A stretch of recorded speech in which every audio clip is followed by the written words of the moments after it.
Promote a culture of inclusion, supercharge your communication, and unleash the full potential of your teams and leaders with the Inclusive Handbook collection from the Diversity Movement. As part of the collection, I wrote the Inclusive Leadership Handbook with Kurt Merriweather to empower leaders with tools needed to cultivate a culture that fosters creativity, innovation, and employee engagement. Through strategies, exercises, and self-reflection, leaders at all levels can enhance their effectiveness. Learn more at thediversitymovement.com/store. Use code HOL at checkout for 25% of your first order. Do you want to build your brand by being a guest on industry-leading podcasts? If you're a business leader, an author, or a speaker, my guess is that you do. Picture this. You, a dynamic executive easily connecting with engaged audiences, turbocharging your top-of-funnel marketing, and creating a treasure trove of content with every episode. Podcasting is a game changer that you've been waiting for. And podcastally.com is your VIP ticket to podcast PR success. Say goodbye to the ordinary and hello to the extraordinary exposure. Let the Podcast Ally team connect you with the best-in-class podcast for you to be a guest on. Head over to podcastally.com and use the promo code DT for a 10% discount on Podcast Ally services. That's podcastally.com, promo code DT.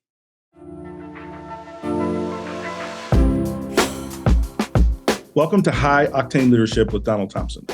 This season, we're diving deeper with more solo episodes, where I'll share the experiences that have led to recognition by EY, Forbes, Fast Company, and others. Not as a boast, but as milestones on my entrepreneurial path. From growing multi-million-dollar firms to successful business exits and building high-performance teams with a global perspective. I'll reveal the insights and strategies from my journey and share them with you so that we can win together. Alongside these solo episodes, we'll have industry visionaries and thought leaders, and we'll explore effective leadership. Ready to empower your leadership journey with real success stories? Let's embark on this transformational journey together.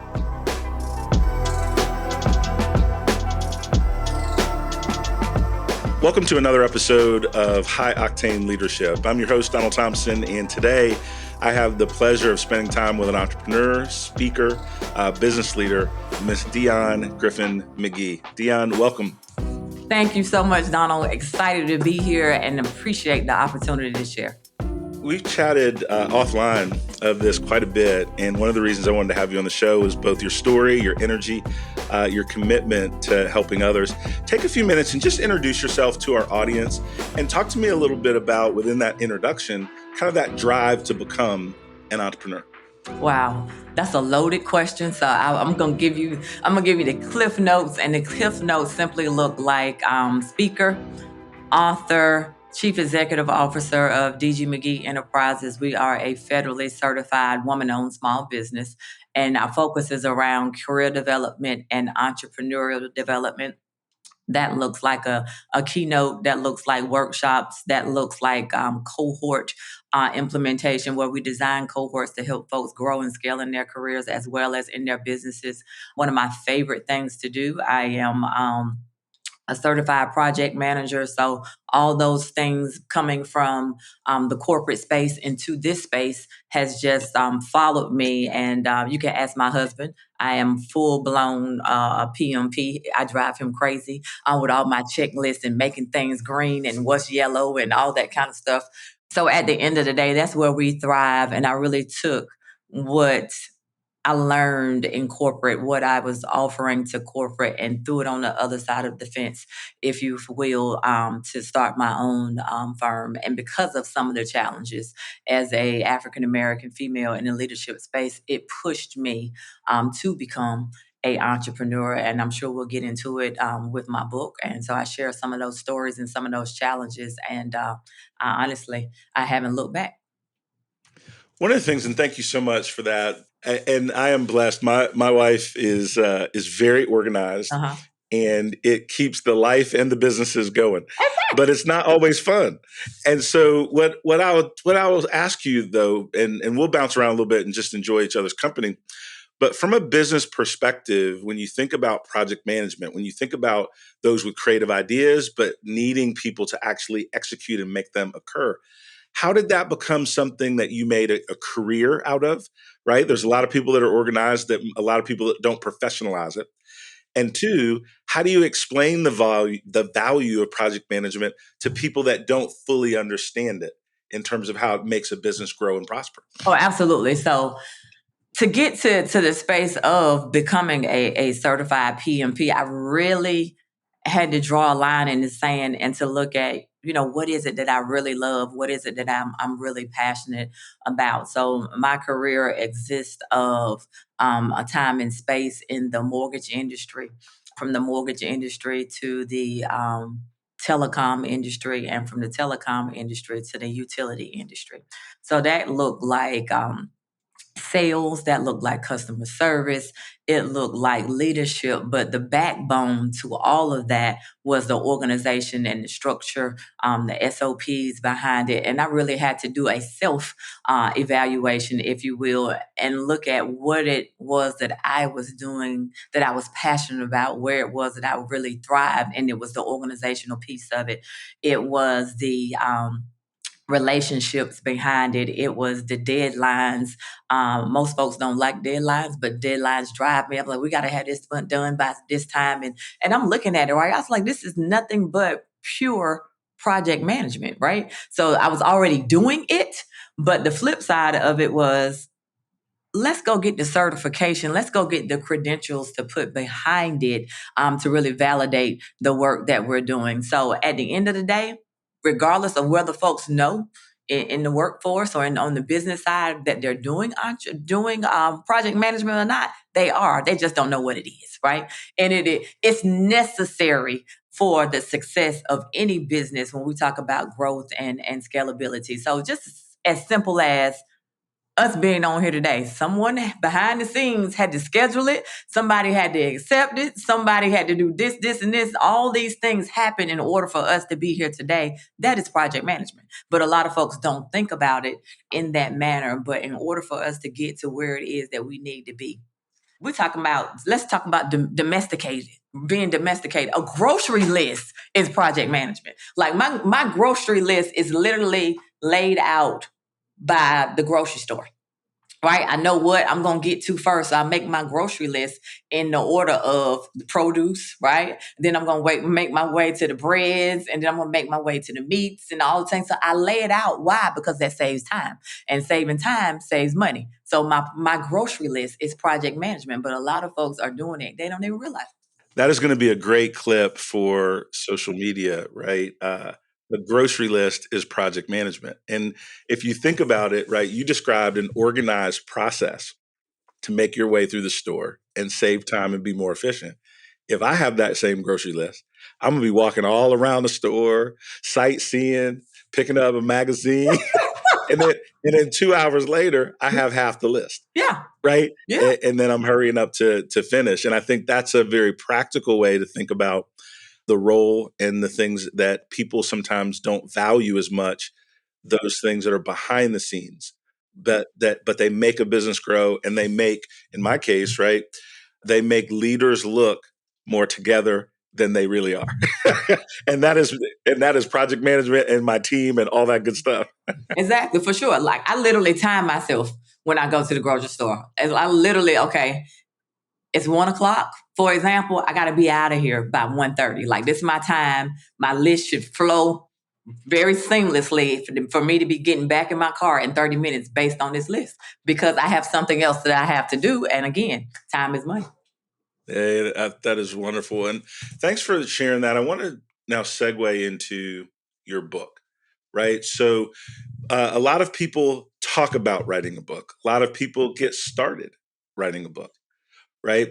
But you had the concept and then the project management and the discipline behind it, and you wrote a book. And I want you to share in your words, tell our audience about the book content, but also why you felt like it was important now to have to get done.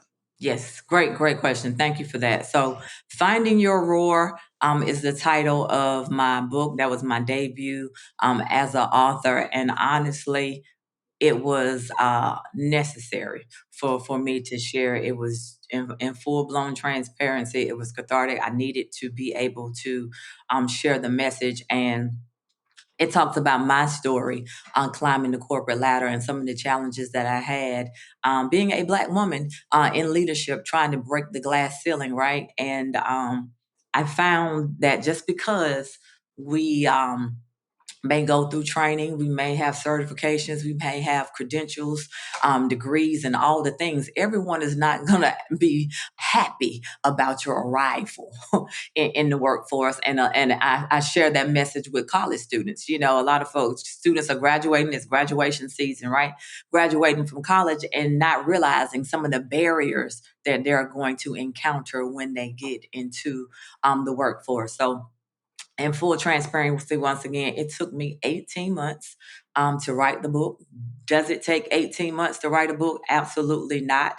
It was the project management piece in me, but I will share that I put some buffers in place to deal with what I was going through mentally to even share the story. Because a lot of times when we are writing, and it's a true story, we have to process what it is that we experienced and what we went through. And if those experiences are traumatic, to bring them back up, to regurgitate those experiences, our minds don't know that it happened 2 years ago or whether it's happening right at that moment. So I mentally had to take some time to process the lack thereof diversity, equity, inclusion, and belonging in this workspace that I was in, right? And so there would be some days that I would walk past my laptop and knowing full well that I needed to, write and get it done. I was like, I can't mentally today. I cannot do it. So there were days that I walked past my computer because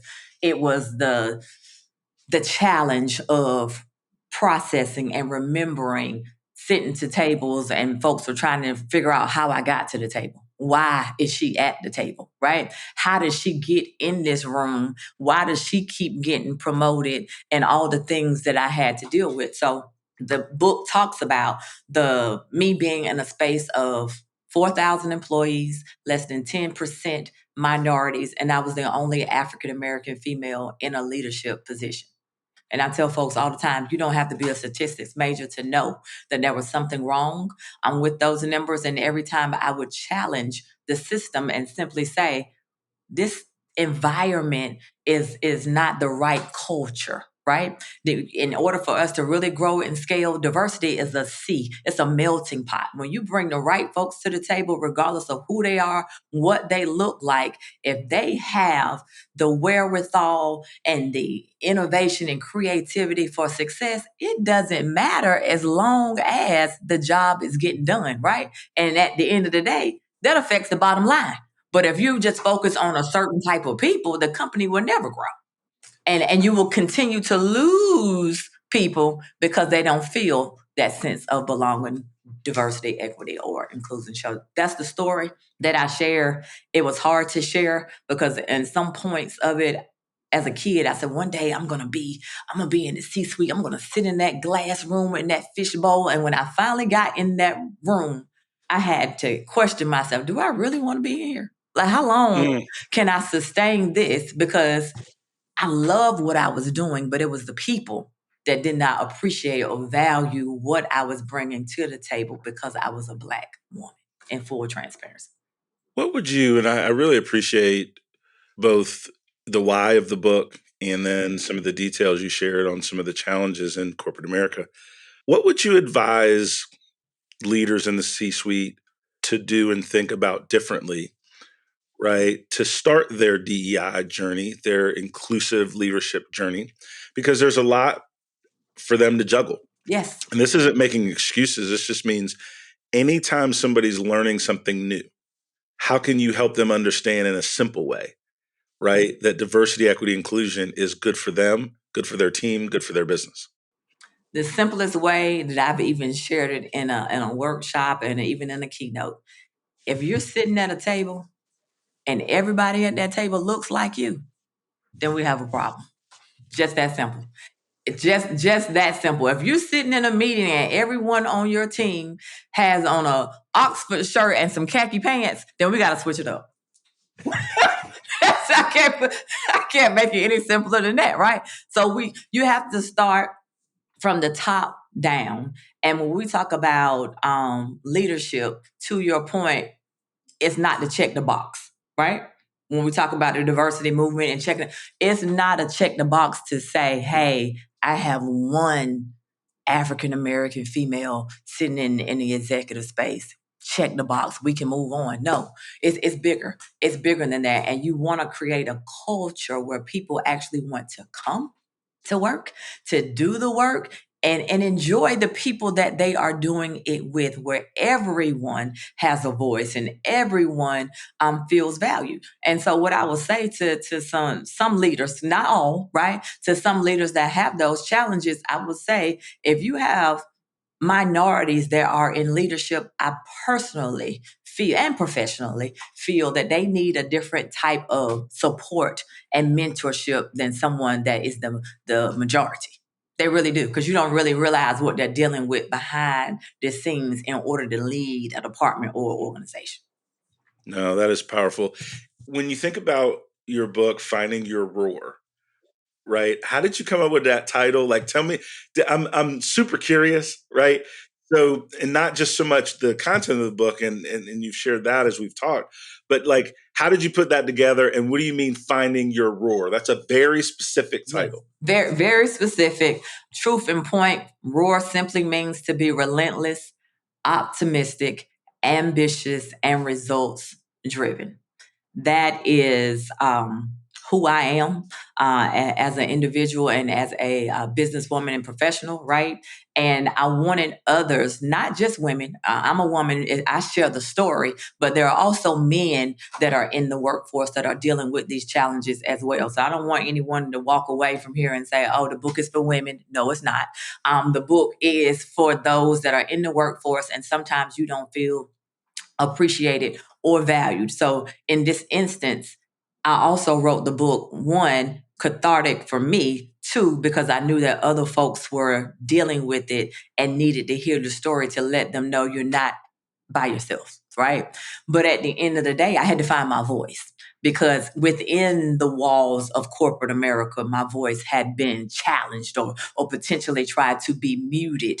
And so I want that not only for myself, but I want that for everyone that I encounter. What is it that you need to be doing, whether it's in the workforce or whether that's on your entrepreneurial journey? So my roar is simply to help folks find their place and growth in their careers, as well as on this entrepreneurial journey. And we talk about both because I spent 25 years in corporate. So people say, well, you're an entrepreneur now. Why do you talk to corporate people? That is who I am. That's where I came from. And I can't negate that, because I know far too many folks that are still in the workforce that struggle with growth and scalability. So we've talked about that. I don't want people to be in a position of administration and be in that role for 30 years without growing. If administration is your sweet spot, let's hone the sweet spot, right? How do you become the supervisor or manager of the department? How do you become the director or vice president of administration? That doesn't mean that you have to be entry level for 30 years, because when we get ready to retire, you have to prepare for that. And if we stay in this one spot for 30 years, then we have minimized what retirement looks like, right? So that's why we have a lot of folks that are still working during the second act after retirement, because they did not properly scale the career, right? And then it can also look like, hey, I'm in the workforce, but I have this niche. I make the most amazing blankets or the most amazing quilts. I love to cater this, that, and the other. That can be part of the second act. I'm not against people having jobs and becoming an entrepreneur. Like, why not? Why not? That is awesome. And I think that, you know, um, while you were talking, I was thinking about that metaphor of roar, and I think about the lion, and I think about, I watch all these shows and stuff on YouTube and different things. When you think about roar and a lion, you think about attacking your best self. It is a fierceness. It is a competitiveness. And no one's going to give you what you think you deserve in corporate America, in life. And so for me, in finding my roar was about taking that full responsibility for the results, right, in my life. And so when I think about the last R, that results oriented, right? I think so many people are waiting for others to change to give them what they deserve. And that may be true and right and all those things. But the business reality is that people don't give you what you deserve until they're scared of losing you. They don't people don't move just for the sake of doing the right thing. They have to either see opportunity or risk. Opportunity that they can make more money than you cost, they can make more money than your bonuses, that you're so valuable that they don't want to mistreat you or lose you because they'll feel that pain. And most of us coming up through the ranks are not roaring. We're at the water cooler whining. Yes. And there's no pay upgrade at the water cooler. At all. There ain't no promotion at the water cooler. Mm-mm. That's the wrong audience. Exactly. For you to roar. Exactly. Right. And to me, I appreciate your book. I appreciate your comments because you talked about it in the context of that personal responsibility as well as what the system needs to do to change. I think both things matter for people to really succeed and grow. I agree. I agree 100%. And I have to tell you, I have to share this with you. I feel like all leaders need a millennial on their team. So my daughter, I have to give her credit for this. The book cover was her idea. We're sitting at our marketing meeting and trying to figure out what this book cover is going to look like. We already have the theme of the lion, and then to even look at some of the content of Daniel in the lion's den, right? And she's sitting to the table. She said, "What if we could morph your face half lion?" I was like, "What? Really?" And so the book cover designer is sitting there, right? She said, "Ma, you remember Face Off?" I was like, "Yeah, of course. I remember the movie Face Off, one of my favorite movies." She said, "Go with that theme in mind," is what she says to D.G, who was our book cover designer. And he simply says, what's challenging to folks that are not, the folks that are graphically challenged. I was like, "Can you do that?" He's like, "Oh, that's easy." He said, "Send me a forward-facing picture and I'll take it from there." Okay? When he sent me the first edit for the book cover, I was coming down Highway 95. And when I saw him email me with an attachment, I pulled off on the shoulder. Okay. Because I was like, I don't want to open this. The car cannot be moving. And when I opened it up, I hollered and screamed so loud. I said, "This is it." Like it was one cut. It wasn't multiple revisions. I said, "This is it." And I told my daughter, I said, "You're a genius. You're a genius." And the rest is history. That is awesome. I love the quick point, but I think we need to amplify that all leaders need millennials and Gen Z on their team. What you did was you talked about diversity, but most people think about diversity as gender. Most people think about diversity as race. Diversity is celebrating our unique differences and learning, right, from one another. And to have those generational differences, people just think differently based on phase of life, experiences, and different things. And as leaders, we want all of those to be brought to bear so that we can have the best idea possible. Absolutely. I have led multi-generational teams, and the conversation is different with each one of them, right? The delivery and the response is different, but we all get to the same end goal. Like I've had some folks on my team that are seasoned. I've had some folks that were my age. I've had some folks that are younger than me, but we all were able to get along well. But what I delivered to them, I talked to them the way that they would want to be talked to. Like I'm talking to like the younger folks, so I would make it hip when I would have a conversation with them because I have kids, so I know their lingo, right? So you got to be able to speak the language, but yet get the job done. And so a lot of folks don't understand that it is again the melting pot, bringing everyone together and creating unity, regardless of race, creed, color, age, sexual orientation. It doesn't matter. We're here for one common goal, and if these people are the ones that can get the job done, these are the people that can get the job done. I want to flip the script a little bit Okay. and give you an opportunity from entrepreneur to entrepreneur. Yes. To ask me some questions about anything you like. All right. That maybe can be helpful to your business, helpful to your audience. and help other people, in your words, find their roar. So I'm going to turn it over to you, Okay. and we'll take the last few minutes that we have, 20 minutes or so, Okay. and flip the script. When we talk about inclusive leadership, do you feel or have you seen it in a space where organizations are not actually paying attention to diversity, equity, inclusion until it's too late? That's a great question. I think that, the phrase DEI has been hijacked a little bit in the marketplace, and a lot of people now associate DEI with a race conversation, and that's part of it. Sexual orientation conversation, well, that's part of it. A gender conversation, again, that's part of it. But diversity, equity, inclusion is really about people being able to bring their full self to work and creating a winning culture, right, where all people can feel welcome and productive and safe, right, in an environment. So when we pull back the dialogue and talk about inclusive leadership, people have a mental model that's much more open, right? Because the word inclusive, right, everybody wants to be included. So we've simplified it by talking about that. The second thing in terms of doing it too late, absolutely, but it's never too late to get something right. And so what we try to do when we're talking to inclusive leaders is stair step that you don't and can't and aren't expected to change everything at once. So why not start with your language? How do you and your leadership team give and receive feedback? What kind of language and communication do you use in your marketing? How do you have your company meetings and communicate to your teams? How can you do that in a more inclusive, transparent way? And so a lot of times when we're thinking about inclusive leadership, people think they have to change everything about them all at once. And that's not actually anywhere close to the truth. There's many things that companies that are doing well have done well. We want to applaud that and continue to move on that. But what you do as an inclusive leader is now start to read your exit interview data from people that have left your business and why did they leave?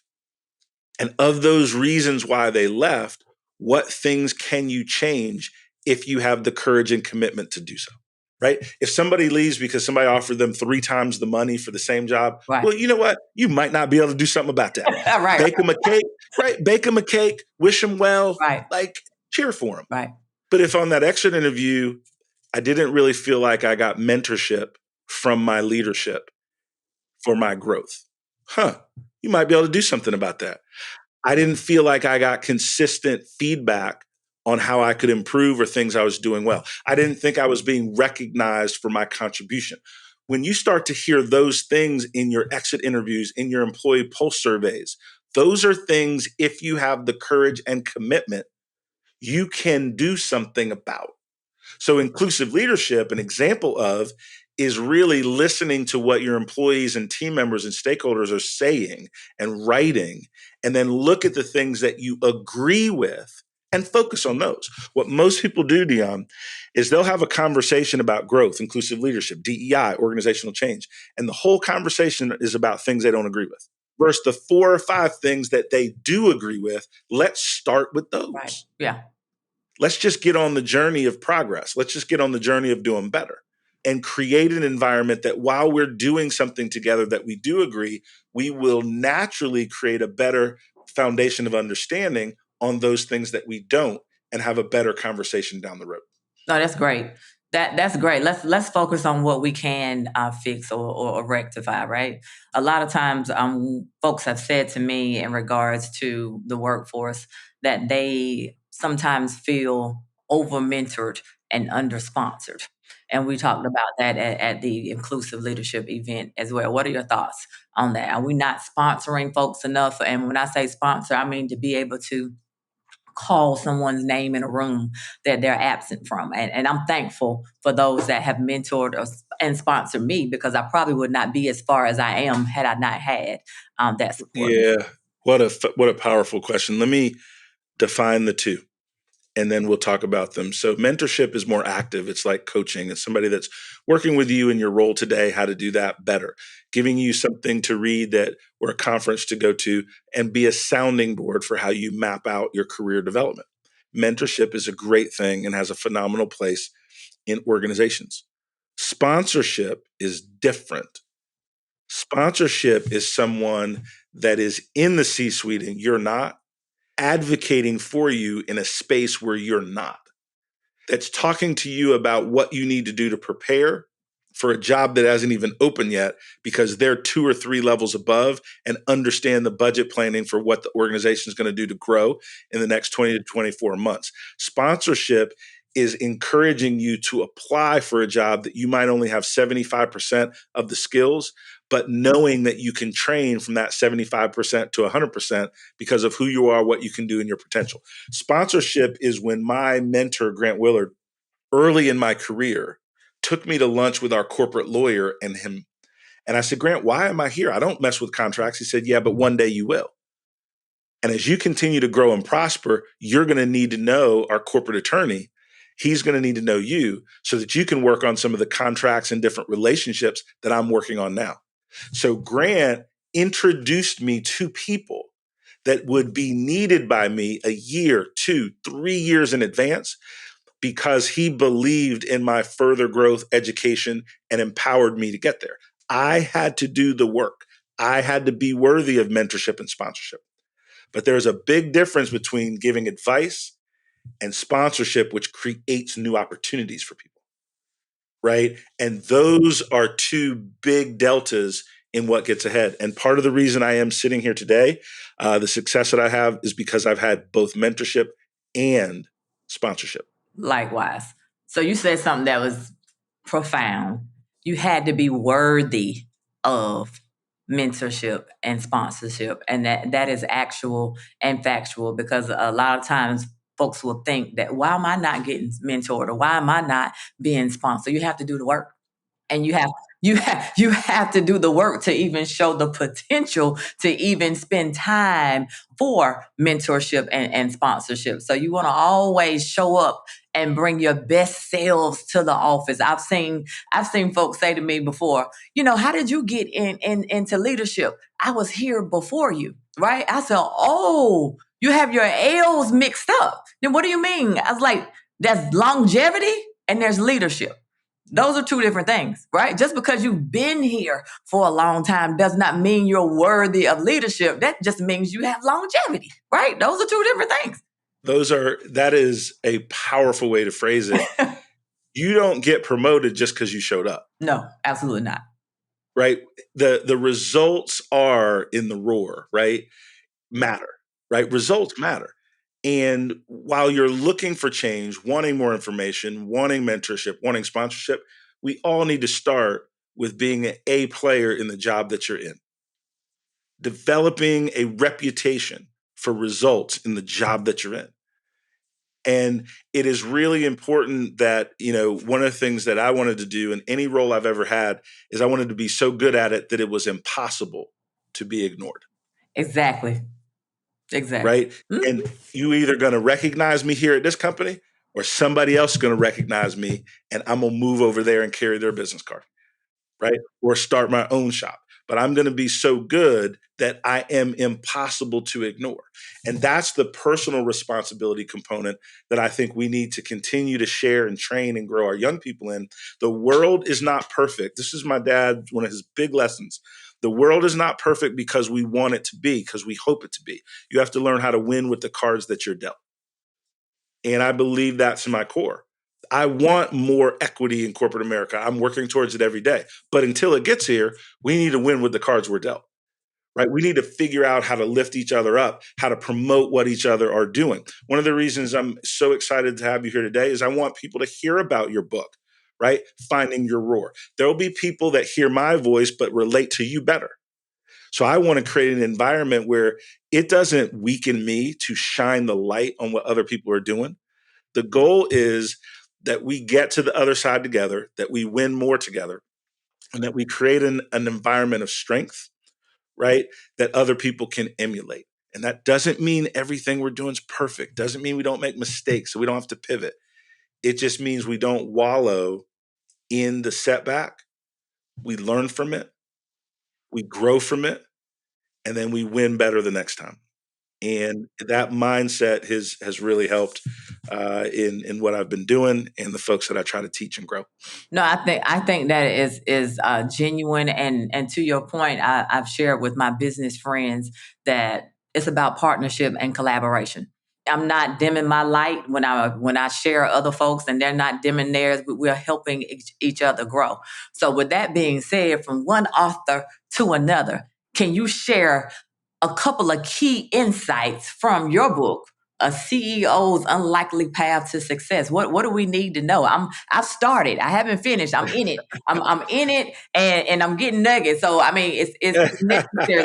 Let's talk to the people. They need to get the book. Yeah, that's right. Well, I appreciate it very much. The journey is real, Mm-hmm. and the beginnings were truly humble. But I never let my current circumstance minimize the size of my dream. And I think so many of us do that. And the second thing that I would say, both from the book and just life in general, is the phrase, your network is your net worth. And the people that we meet and talk to and fellowship with along the way, you want to keep in good space with, because you never know who can open a door for you, who can make a call for you, who can teach you something. It's one of the reasons why I'm always available for a cup of coffee or virtual cup of coffee with folks, because you never know who you're going to meet and connect with that can open doors for you and be a powerful ally or champion right along the way. And great ideas and great concepts come from all different kinds of places. So your network, right, and cultivating that in an active way, not your social network, your business network, to where when somebody needs an introduction, you're happy to do it, but you can turn around and make that similar ask, that relationship has a two-way street to it. And the final thing I'll say that, I talked about in the book and different things. I talked about a couple of things from my dad and Grant. And, my mom and dad left Bogalusa, Louisiana as teenagers and relocated to Connecticut. My dad was a college football player at the University of Connecticut, and both my parents ended up graduating from there. But if you think about the deep, deep South in the 70s, and then them moving to Connecticut, you can just kind of imagine the culture shock, if for lack of a better term. But what my parents did is they created an environment for me and my sister that we could be whatever we dreamt and were willing to work hard enough to achieve. And so it's really important that you, for your family, for you as an individual, but we're talking more in a business context, make sure you're in an environment that wants to help you grow and succeed. Because there's some things you can do on your own, but it's difficult to overcome your environment. So sometimes for you to get to the next level, you have to change your environment. And so when I'm talking to young people as they're coming up, especially coming out of college, your first and second job should not be about who's going to pay you the most money. Your first, and I'm not saying don't be competitively paid. I'm just saying that shouldn't be the top of your list in the first and second job. Your first and second job is where are you going to get the best mentorship and coaching, and then where are you going to get the best opportunity to explore the most facets of business at the earliest in your career. And if you have that advantage in your first and second job, you will pass so many people that it is unbelievable, because those experiences are going to help frame and shape and grow and guide you ahead of the curve versus going somewhere that pays you $5,000 more, $10,000 more, but they put you in a box and tell you do this one thing, talk to me each week at our one-on-one on Tuesdays, and otherwise I don't want to hear from you. You made 10 more thousands of dollars, but the person that has a better environment is going to outgrow you because their environment has more fertilizer. The seed is more ready. The grass in the ground is more fertile for you to grow in. And now you can really become the person you need to be faster. And I see so many people making job choices purely from a financial standpoint. And I get it.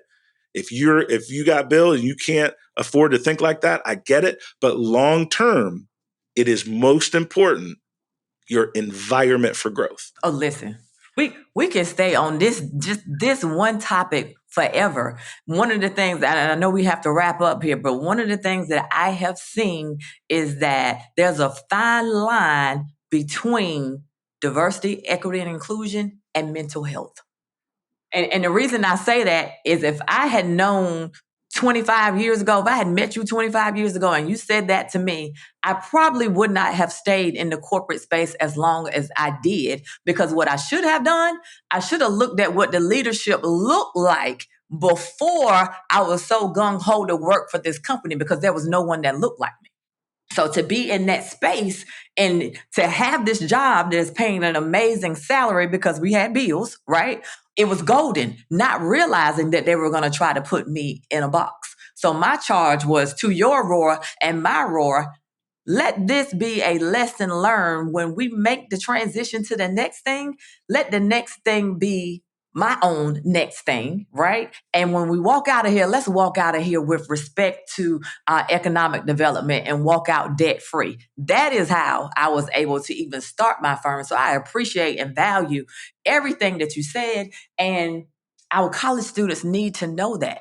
It's not about the money, because you can make all the money in the world. If you don't have peace of mind while you're there and appreciate where it is that you're going. I know folks that are going to down 40 to go to jobs they don't like, to work with folks they don't like, because they don't have a sense of belonging. So what you just said is extremely profound. Everyone needs to tune into that, because you can make all the money in the world and be miserable. I would rather have peace. I would rather love the place that I am going into, be it virtual or on site, love the work that I'm doing and the folks I'm working with, and also know that the fertilizer has been sold and there is space and opportunity for growth and scalability. So I thank you for the time. I don't know how it is that you do all it is that you do, but we thank you for the work-life balance that you have, and to your project manager at home, I'm sure she's helping keep that schedule together. So we thank you for what it is that you offer us, and I am humbled and appreciative of the time that we've been able to have together. So thank you so much. Oh man, Dionne, this has been super fun. The time has flown by. It has. And look forward to staying connected. Yes. And continuing to find ways that we can partner and collaborate and work together. Absolutely. Thank you so very much.